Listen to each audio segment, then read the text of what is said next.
போயிட்ட தேவிகா. நீங்க என்ன நினைச்சீங்களா?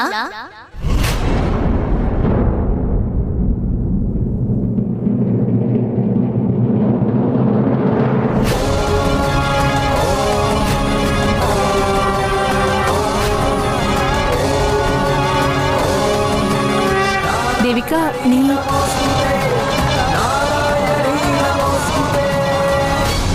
நீங்க தானே இப்ப என்ன நினைச்சீங்க? அதான் நான் வந்துட்டேன். ஆனா நான் விசாரிச்சப்போ நீ போயிட்டதா சொன்னாங்களே. ஆமா, நான் இங்க இருந்து போயிட்டேன் தான். ஆனா திடீர்னு ஞாபகம் வந்துச்சு உங்களுக்கு என்னோட உதவி தேவைப்படும்னு. அதனால திரும்பி வந்துட்டேன். அது என்னன்னா, நான் நினைக்கிறது எப்பவுமே கரெக்டா நடக்கும்.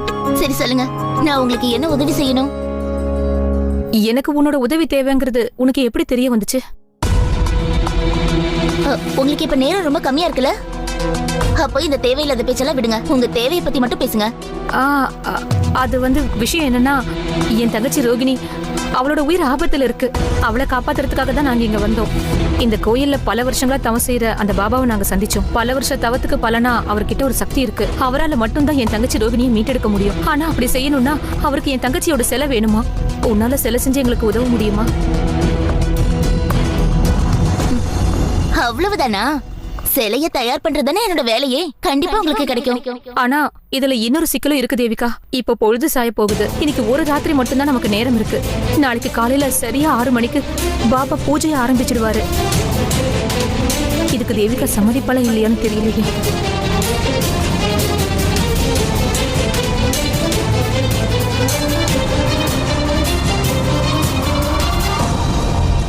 நீங்க எதுக்கும் கவலைப்படாதீங்க. நான் எப்படியாவது சீக்கிரமா அந்த சிலையை தயார் பண்ண முயற்சி பண்றேன். சரியா? உனக்கு ரொம்ப ரொம்ப நன்றி தேவிகா. என்ன சீமாக்கா நீங்க? உங்களோட இந்த 2 கையும் அம்மன் தாயை மட்டும்தான் வணங்கணும். சரி வாங்க, நம்ம உடனே வேலையை ஆரம்பிக்கலாம். ஏன்னா நமக்கு நேரம் ரொம்ப கம்மியா இருக்குல்ல. போலாம் வாங்க. இங்க பாருங்க, இப்ப எனக்கு அவ்வளவு டைம் இல்ல. இது ஒருத்தர் உயிர் சம்பந்தப்பட்ட விஷயம். ஹலோ ஹலோ, என்ன சொல்றாங்கப்பா? பாட்டி, இப்போ ஃபெஸ்டிவல் சீசனுங்கிறதுனால சிலை செய்யறதுக்கு அவங்களுக்கு 24 மணி நேரமாக தேவைப்படும் சொல்றாங்க. ஆனா நமக்கு டைம் இல்லைன்னு சொன்னா கூட அவங்க அதை கேட்கறதுக்கு தயாரா இல்ல பாட்டி. விடியறதுக்குள்ள சிலையை தயார் பண்றவங்க ஒருத்தர் கூட இல்லையா? தேவிகா,